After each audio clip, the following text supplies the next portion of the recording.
All right, let's go ahead and get started. Well, welcome everybody. Welcome to this webinar on Agile Leadership, a key dimension to organizational agility.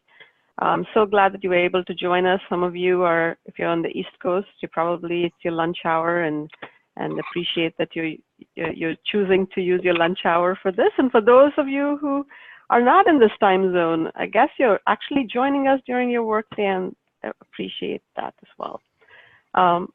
My name is Anjali. So we have something here.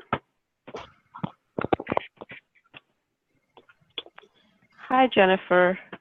I just saw a note from you in the chat. All right, my name is Anjali Leon, and I'm an Agile coach.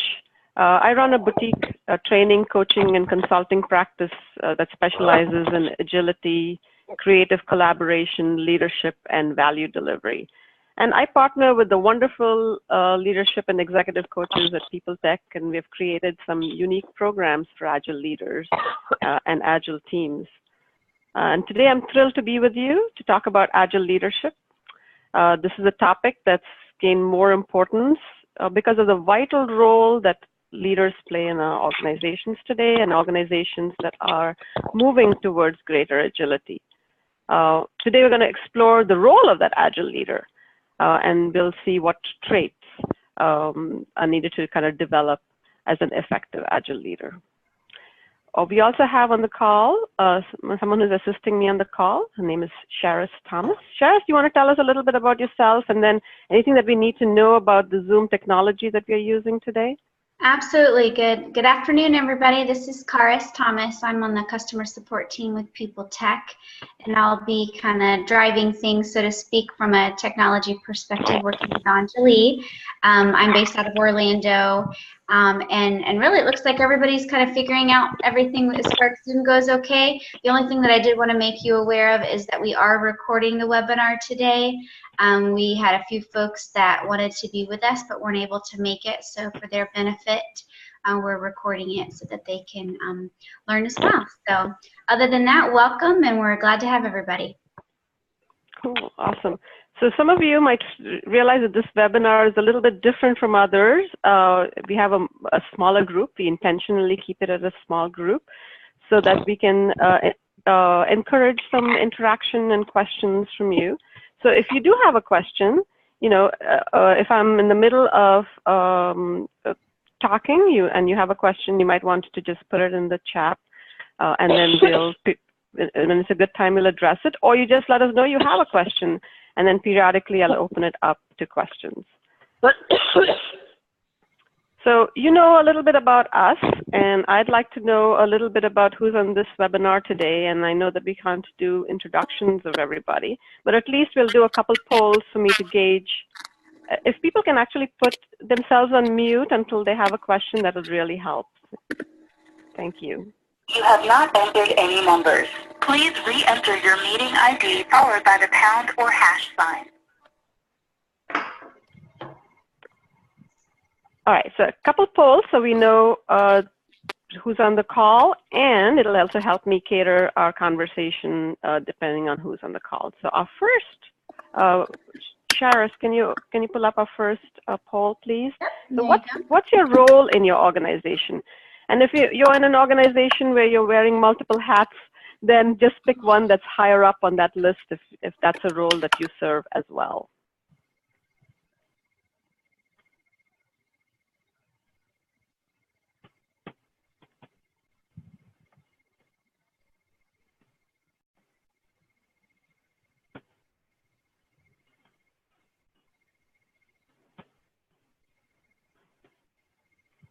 Still got a couple more coming, Anjali. Awesome.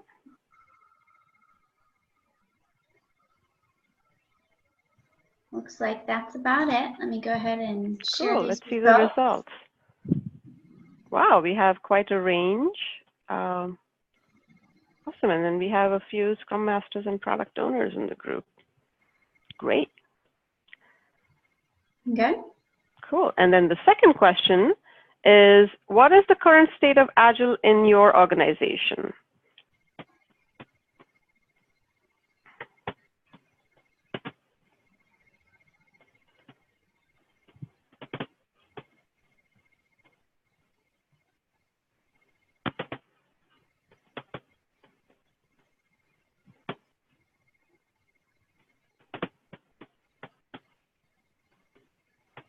Still waiting on a couple more. Okay.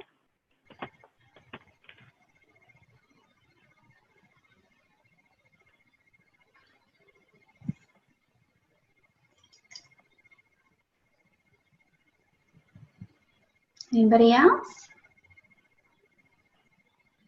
All right. I guess most are in the process of transforming to Agile, which is, I suppose, the case for a lot of us who, you know, this is a journey and it keeps continuing. So that's interesting. And some of you are interested in transforming to Agile. Awesome. And then there's maybe one or two who have not considered Agile yet. And then there's, I think, one who has successfully transformed to Agile. So feel free to chime in if you, you know, have something that you think that would be valuable to the rest of the group. Awesome. Thank you. Thank you for sharing. Yep. So before we go, you know, start talking about Agile leadership in particular, let's set up some context around why we need agility in the first place. So some of you who might be considering Agile who have never considered Agile before. So for that, let's look at this next slide. So what, you know, if I were to pose the question, what do these companies on this slide have in common? I'm sure the answer would be, oops, they no longer exist today. But they also, at one point in time, were in their heyday. These were companies that were universally admired, that were doing really well. You probably recognize every single one of them. So what happened? This challenge with the lifespan of a company is seems to be a recurring pattern these days. This is a similar story that many companies, and we see this trend of the lifespan of a company on the S&P 500 has gone from 61 years in 1958 to a mere 15 years today. You know, Kodak, one of the companies featured here, was the first company that I worked for out of college. And it has become a case study for what can happen with the digital disruption. Sadly, this company that brought us the Kodak moment was dropped from the S&P 500 in 2010. So is this just our new reality? Should we just assume that a company's end is inevitable? For that, let's look at this next slide. So if we look at this set of companies, we see that they're thriving. And while some of them are younger than others, we have Barclays Bank that has been around since the 1600s, Chase since the 1700s, PepsiCo since the 1800s. Hard to imagine, but Apple has been around for 40 years, Amazon for 23 years. So there's something that these companies are doing to stay relevant. They're exhibiting agility and are constantly upping their game, innovating and staying current. Because you know what? They're fully aware of what would happen if they didn't do that. This. Two guys or gals with an internet connection, a novel idea, can literally disrupt entire industries. You know, there's even a term for it now. Apparently, you can call it Uberize. But unfortunately, even Uber is not exempt from being Uberized with some of the recent things that have happened for that company. So you know, our organizations are posed with many challenges, and we have to be able to develop agility or expect to be disrupted. So here's another poll. What are the top challenges your organization is facing? And go ahead and pick two. I'm sure that for some of you, it might be all of these, but pick the top two.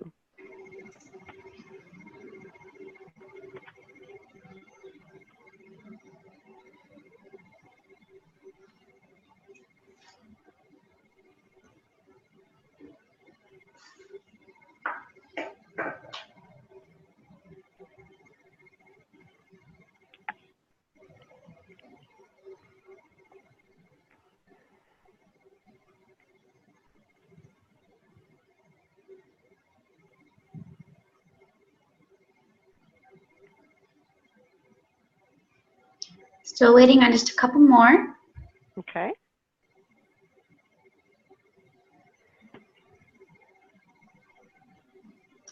Looks like about everybody.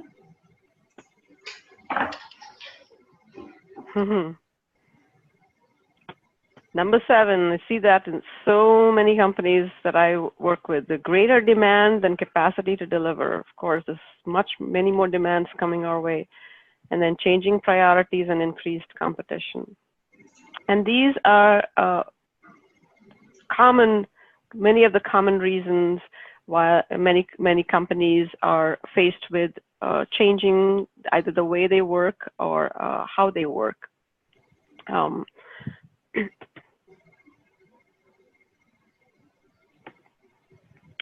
So, of course, all of those challenges that we face today, and then there are some newer near-term trends that will pose challenges, if not already very soon.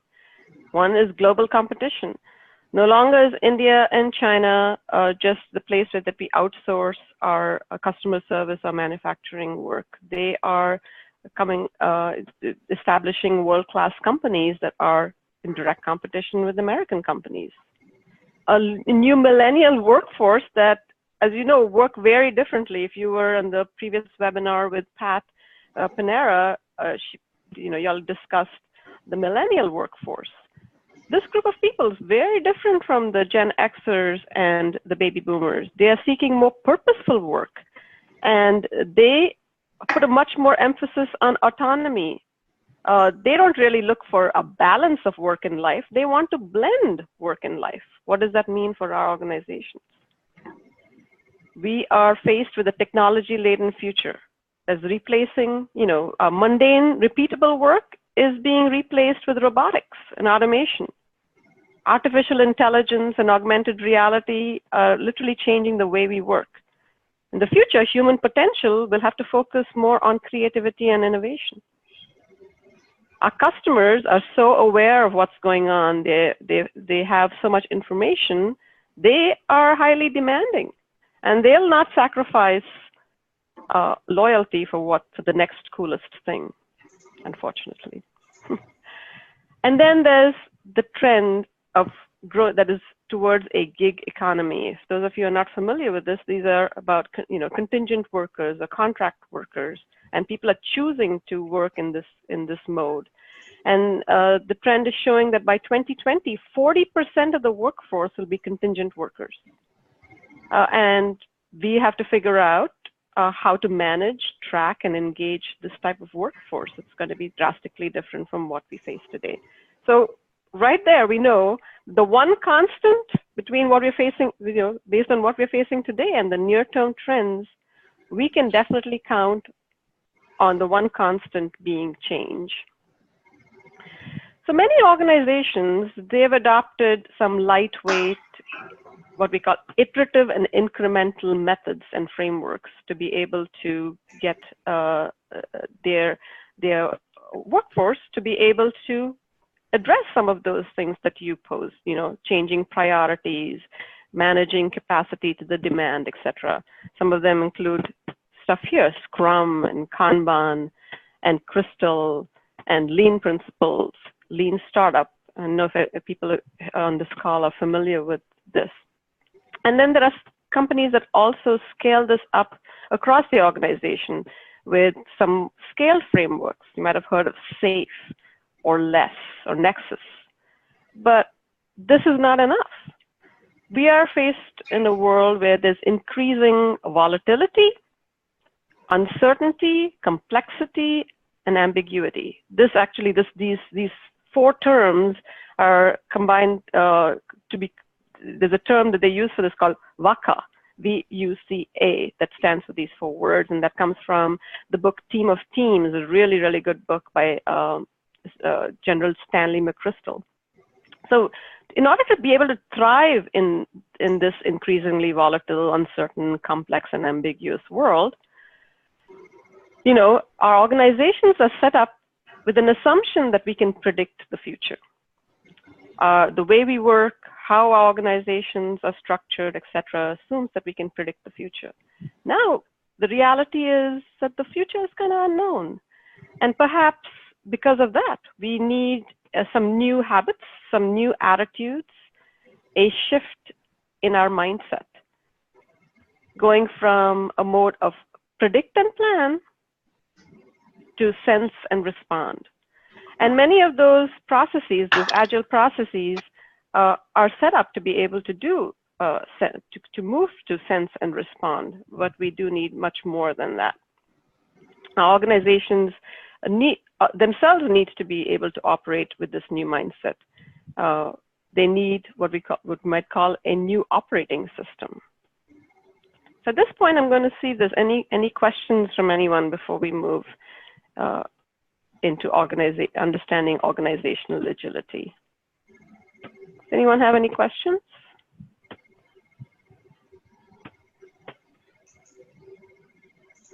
Does this sound familiar to you?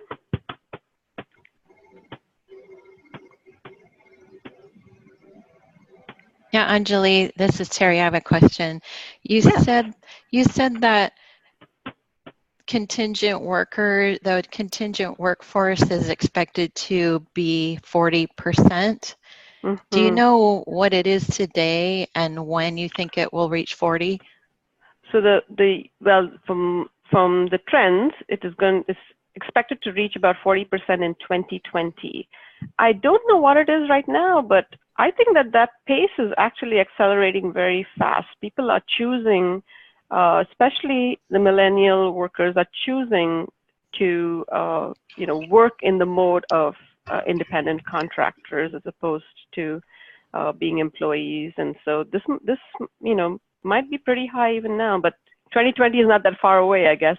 Yeah, 40% 2020. Okay, thanks. You're welcome. All right, so I think it's clear that our organizations need to build some resilience to change. They need to build what we call organizational agility. So organizational agility, I like this definition of organizational agility. It says it's the distinct qualities that allow organizations to respond rapidly to change in their internal and external environment without losing momentum or vision. And from this definition, you know that it's far more than just process. So I put together these 5 dimensions of organizational agility. And then we need to pay attention to all of these. The first one being leadership. We need an adaptive style of leadership at all levels of the organization, not just from the top. Technology. We need to be able to harness the latest in modern technology. It feels like, just a couple years ago where the new things were cloud computing and mobile devices and Internet of Things and social media and big data and video. And today, it's not just that. We barely, came to absorb those changes in technology. And today we have robotic automation becoming very prevalent, augmented reality and artificial intelligence becoming prevalent. And we have to be able to at least, if not actually incorporate these into organizations, realize how they might affect us.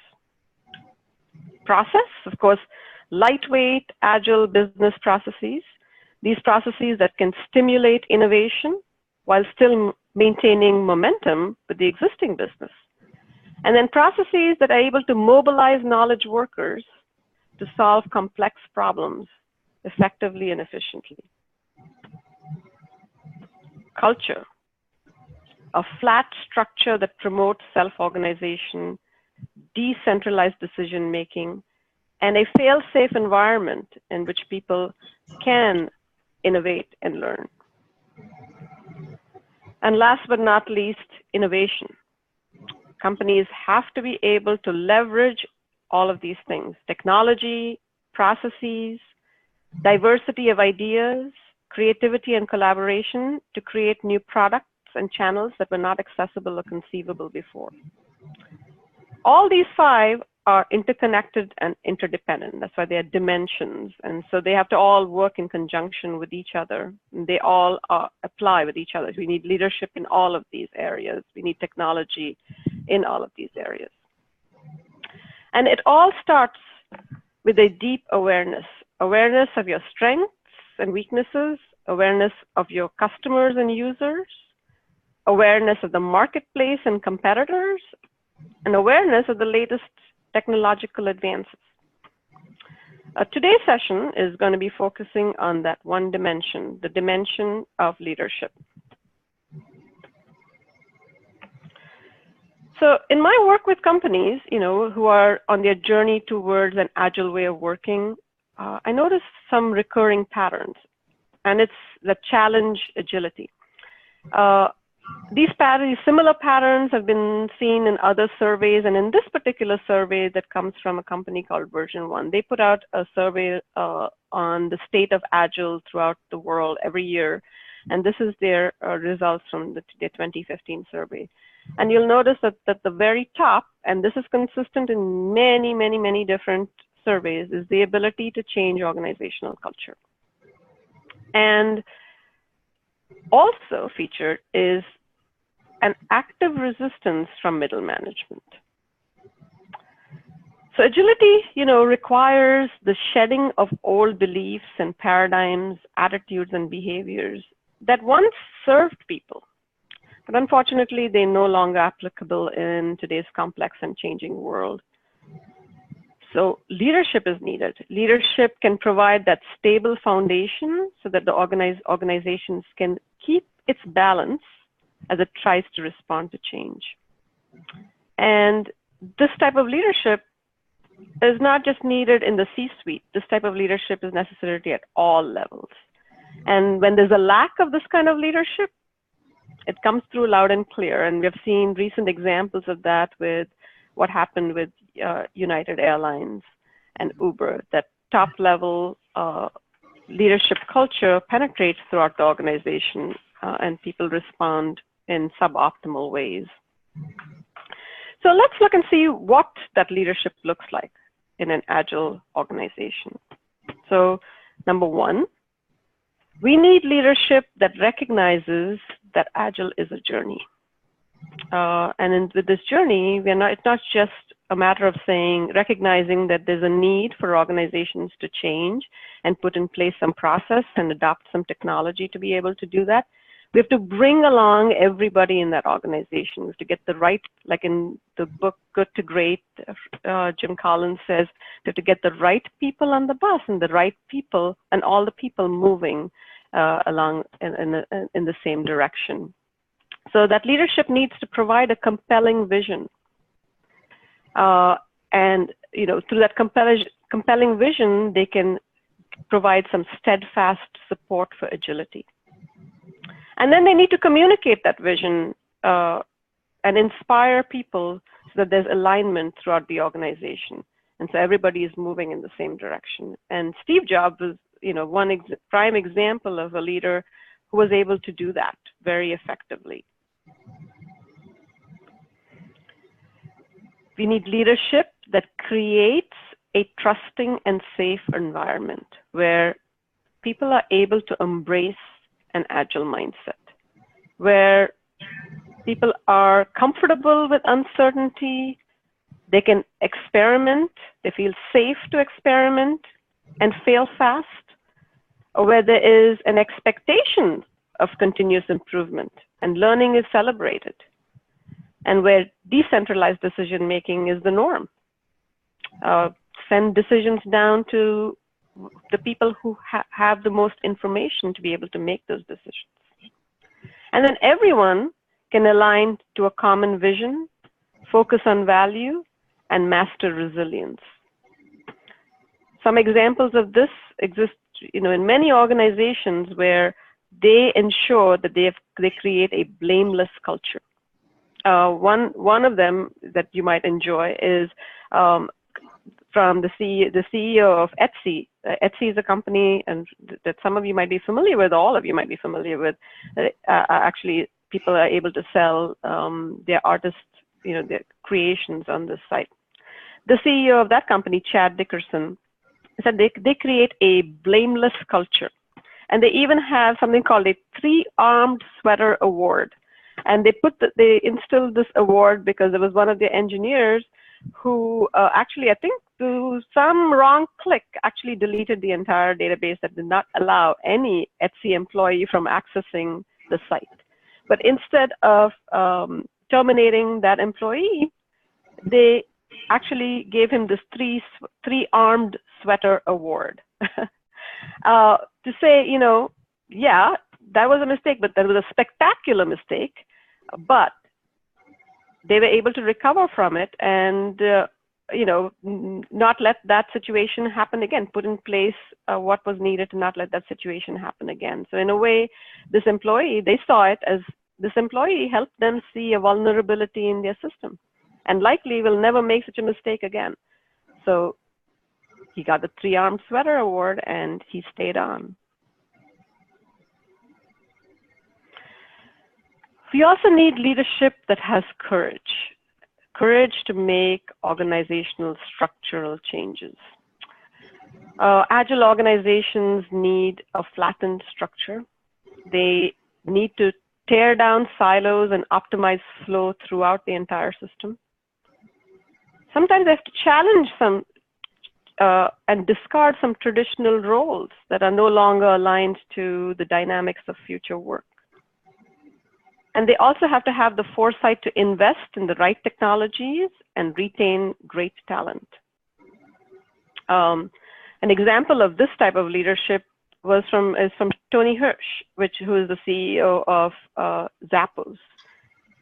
This is, you know, I'm sure that many of you might have read the stories about how Zappos converted the organization to a holacracy, which is transforming the organization to a networked organization with a completely flattened structure. All titles were abolished. And obviously, this did not sit well with some, and they chose to leave. But it created a culture where employees felt empowered, and the customers can see through. The customers are able to see that because they get excellent customer service from the employees of Zappos. Any shoe fans in the audience? Do you purchase stuff from Zappos? Not experience their excellent customer service? All the time due to their great customer experience. Isn't there? And Yes. that part, it's because of their culture.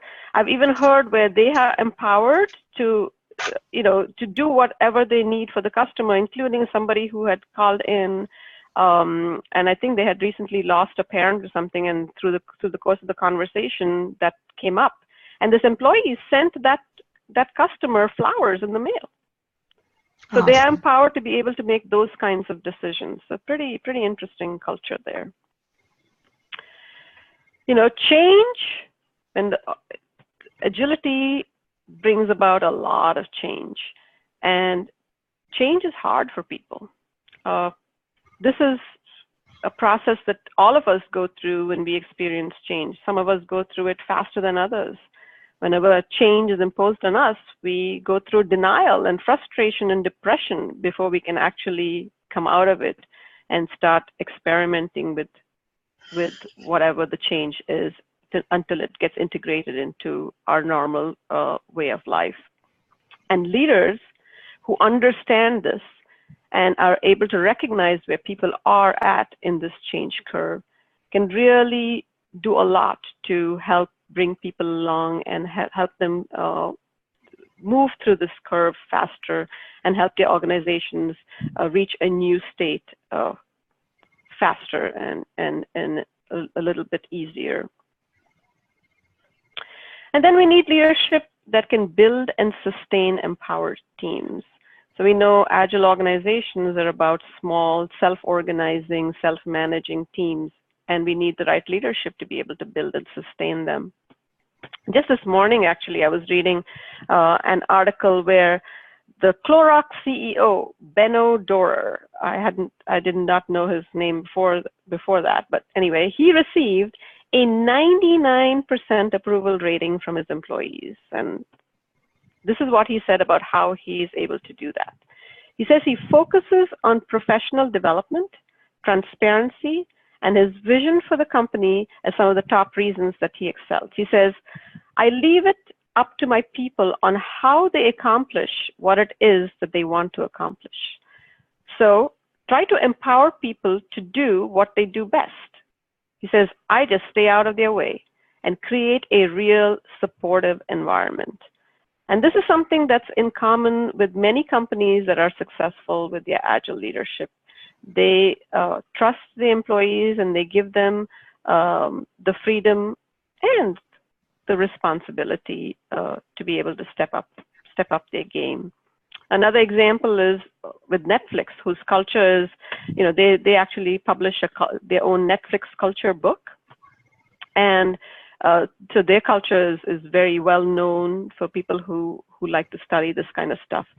And their culture is based on freedom and responsibility, similar to the Clorox CEO, what the Clorox CEO does. But I wanted to point out something else that Reed Hastings, who's the CEO of Netflix, does. He learned this apparently from Jack Welch. He has one-on-ones with the top 500 people throughout his company to learn what's going on and to help them get a sense of what's going on with the company.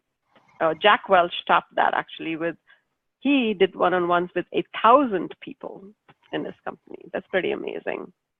So lots of different ways in which leaders can step up to the game and really help grow agility in their organizations. So do we have any questions at this point?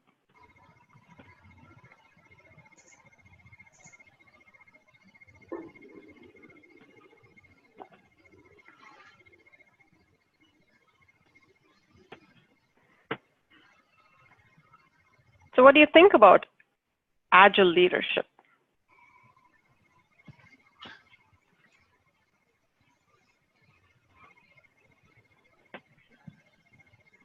Is it different?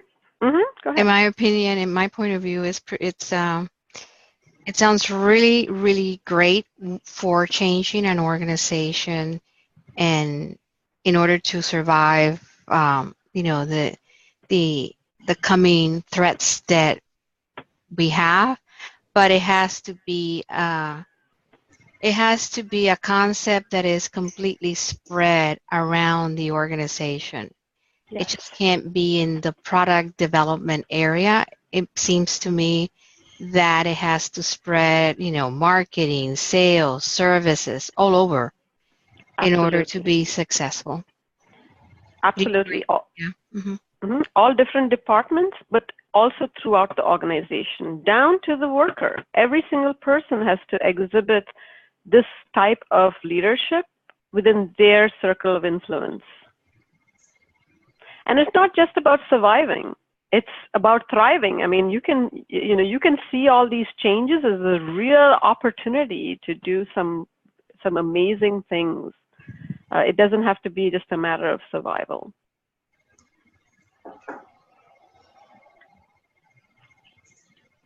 Any other questions or comments?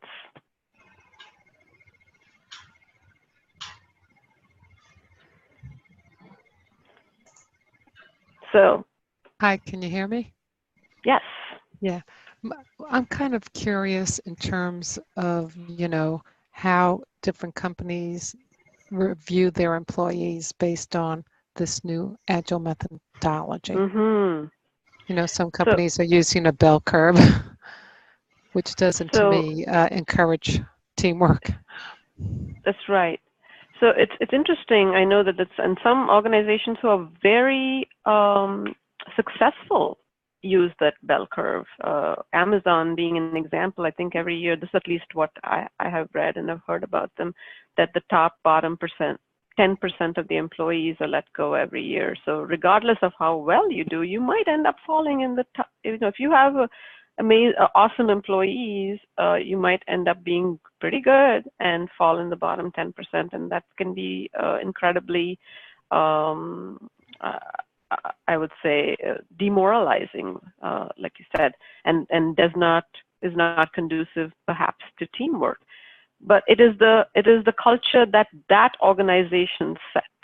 And whatever it is, the people who join that organization recognize that. And so they are getting something from it regardless of how that organization has chosen to set itself up, and it's working for them. You know, we also have a choice about joining organizations that are aligned to our values and our style of working.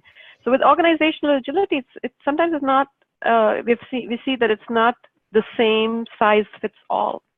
And when we talk about agile leadership, it is about recognizing what is needed for your company. So we can take a lot of these examples from other companies and see what makes the best sense for your organization. But you might, you know, it's not the same culture that all of these successful organizations have. They have a unique culture so that they attract the people who are aligned to that culture.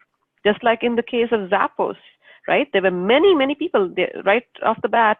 Tony Hirsch said that anybody who was not aligned to that style was welcome to leave.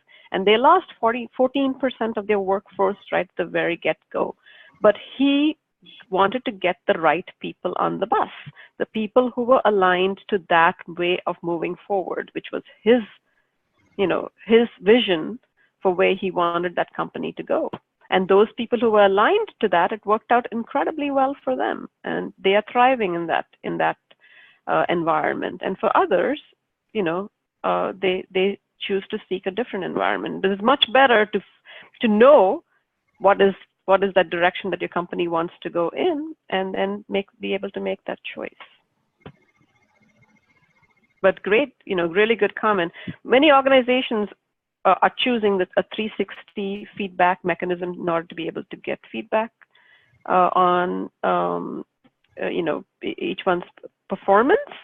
And that performance is, their managers work with people not just once a year. There's regular feedback, one-on-one sessions, and in many of these organizations, compensation is disconnected from the performance appraisal system. So you're getting feedback throughout so that you have a chance to improve, and then the actual compensation uses, you know, some of this input and something else to be able to determine compensation. So agile leadership, you know, sometimes when you look at this stuff, it's like, well, isn't that all just good leadership? So agile leadership is not just good leadership. You know, good leadership might be leadership that are experts. Good leadership might be leadership that are achievers. And when we look at this, we'll see what those actually mean.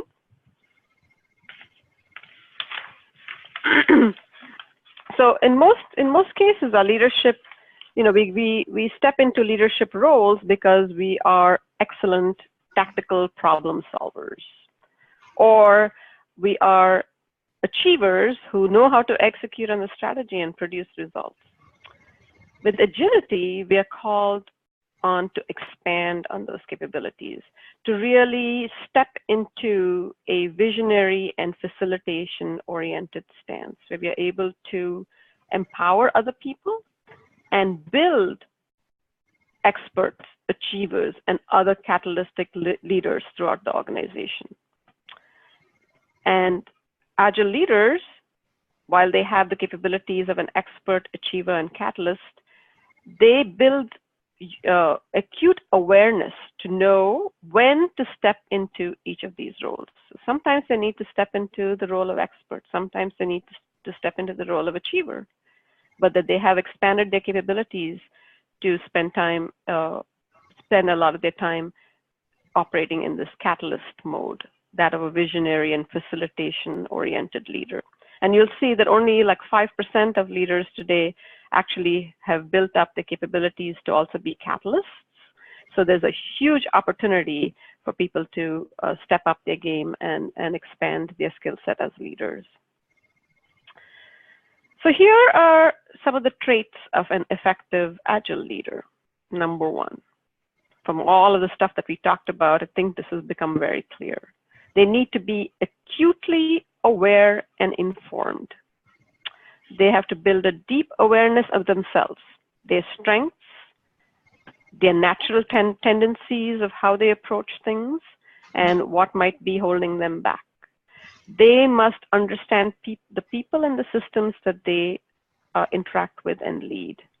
And they have to be well informed about everything, what's happening around them, what's happening with technology, what's happening with their competitors, what's happening with their users, wants, needs, pain points, basically just build up their awareness. They have a high emotional intelligence. Emotional intelligence is shown to be a much better indicator of success than IQ. So what is emotional intelligence? Well, emotional intelligence is being highly aware of yourself, having good social skills, knowing how to interact with other people, being able to manage yourself effectively, and then develop great relationships. So some terms that are used for people with high emotional intelligence are they are humble, calm, empathetic, grateful, they exhibit moderation, they're resourceful. Agile leaders focus on relationships. They know this thing is all about people, their employees and their customers. And their management is focused on growing and developing people, making people awesome. They are systems leaders, systems thinkers. They don't think only in silos. They examine and optimize the entire system, not just for a particular department or functional area. They're able to grasp the big picture and the operational details of a system. And they manage that system, not the people, to create the right results. They are servant leaders. Agile leaders are compassionate, kind, empathetic, and caring. I like this. They do what they love in the service of people who love what they do. They do what they love in the service of people who love what they do. They're a catalyst for change. They create the conditions in which change is welcomed. And they do this by leading by example and making it safe for others to stretch themselves and to try new things. And they just remove the constraints and allow people to reach their full potential. And last but not least, and this is where the term agile, I think, is very effective in front of the leader, is that they're adaptive. That means they're flexible. They adjust their leadership style to the situation at hand. They adapt their management and leadership style based on the context at hand. So I think it's pretty cool to work towards being an agile leader, and hopefully this has revealed information to you about what it means to be an agile leader. So, and hopefully it inspired you. So let's take a little poll about which trait would you most like to work on?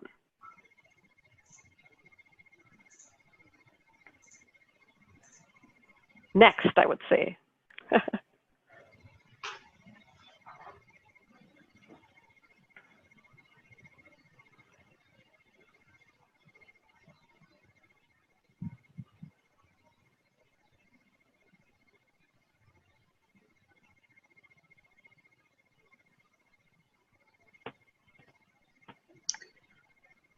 Still waiting on a couple more. Okay.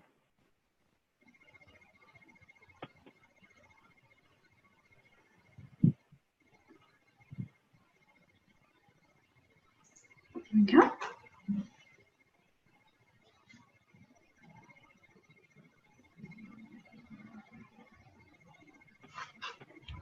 And here we go.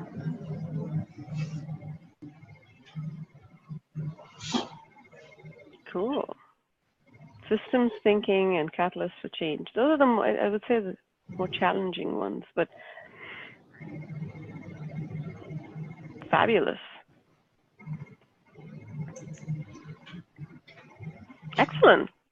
So thank you all for for your comments, and we left a bunch of time to, and I loaded a lot on you in the last 45 minutes. So let's take the rest of the time to answer questions or get your comments or start a discussion about what we just talked about.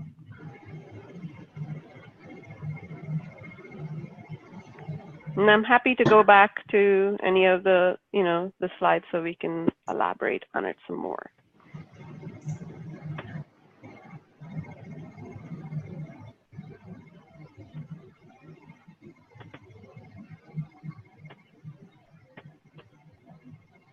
Any questions on what we talked about today?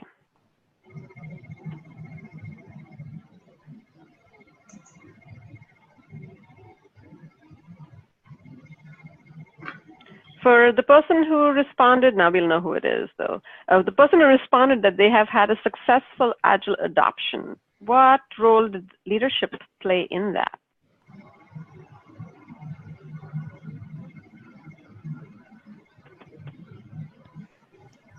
You had folks from the very top that were engaged and promoted this, down the organization. And so that was important. Yes. And did you notice that leadership style, what we talked about today, that they exhibited that kind of leadership style? Yes. Yes, they did. Excellent. So what about those of you? And one more thing, they provided the training across the teams to help them come up to speed, and continual,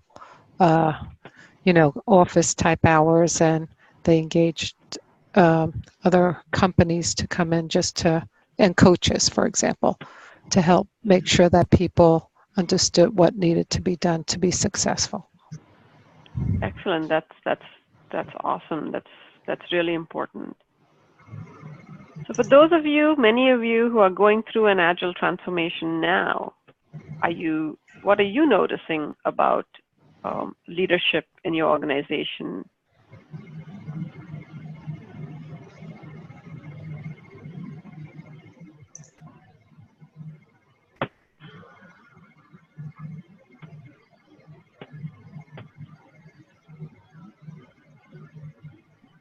If some of you are on mute, so many of you are on mute, so if you're sharing, then you might want to unmute yourself.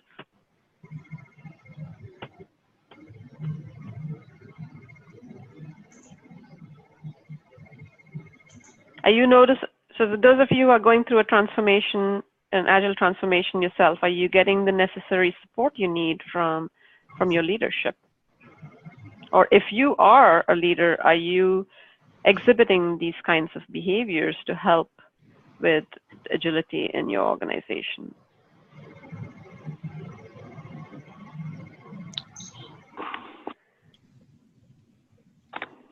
Our company is going through this now. They're trying to drive down Agile leadership and Agile decisioning, and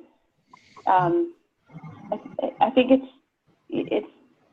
we have senior leadership behind it, but it's slow to adopt, I think, and find ways to make decisions more agile and take on those, the risks of making quicker decisions without all the right stakeholders involved, and challenge for us, and will be. Yeah, this truly is a journey, and people at all levels have to kind of work towards this vision for a new way of working, and that counts for leaders as at all levels of the organization as well. So as long as they're working towards it, it's a good thing. So would any of you be interested in scaling your skills in order to be able to exhibit more Agile leadership? Yes, definitely. So just so you know that we have a program at People Tech. It's called Journey to Mastering Agile Leadership, and this is an 8-session program that runs every 2 weeks for 2 hours. You have eight of these sessions, and basically you build real awareness of your own leadership style through some instruments, which we use the EQ 360 to gauge emotional intelligence, DISC work of leaders, and the Thomas Kilmann model to see how you address conflict.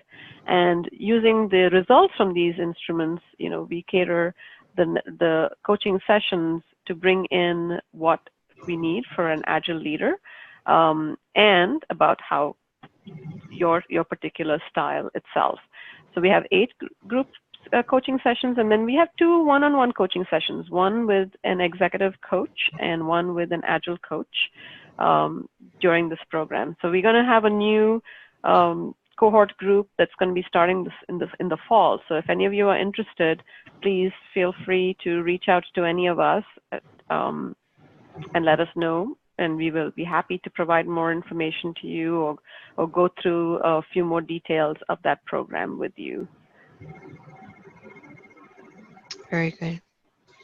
Anjali, will you be sending out this information that you covered today? The deck itself? The deck the itself, PowerPoint? Or yes. So if that's something that's of interest to you all, I'll just talk to the others at People Tech, and then we'll send out a PDF version of this to the group that joined us today. Very good. Thank you. You're welcome. So anything else? Any other questions you have? Oh, here's this.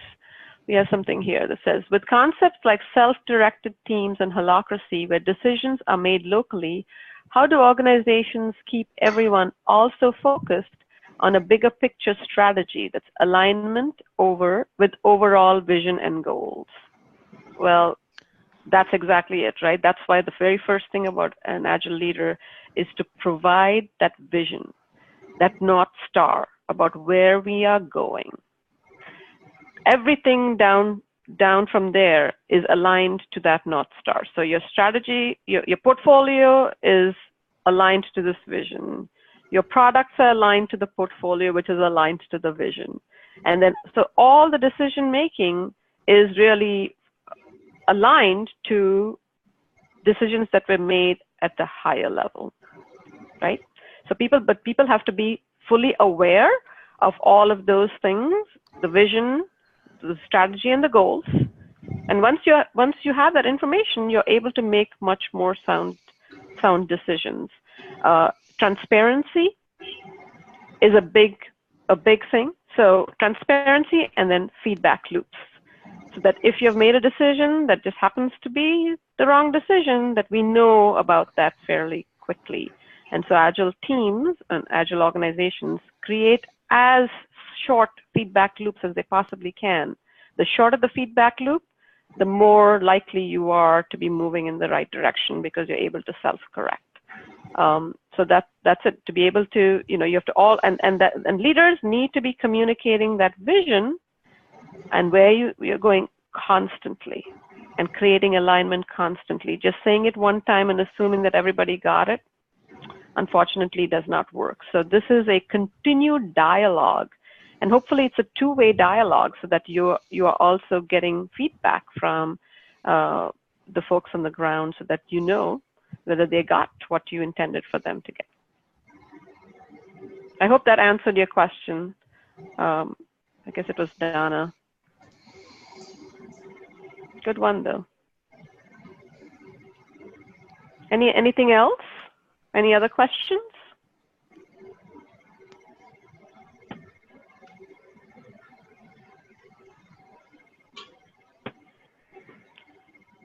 Well, thank you so much for spending your lunchtime with us. And before you go, I created a feedback loop for us. So I'd love to know how this webinar was for you.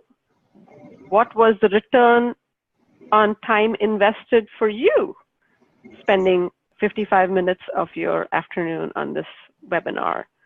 Was it a really useful webinar that was well worth your time? Was it above average? Did you gain more than the time you spent?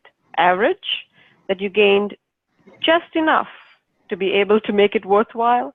Useful, but not worth 100% of your time.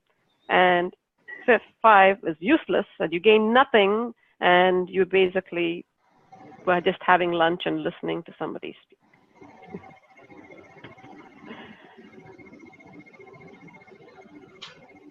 Got a few more coming in.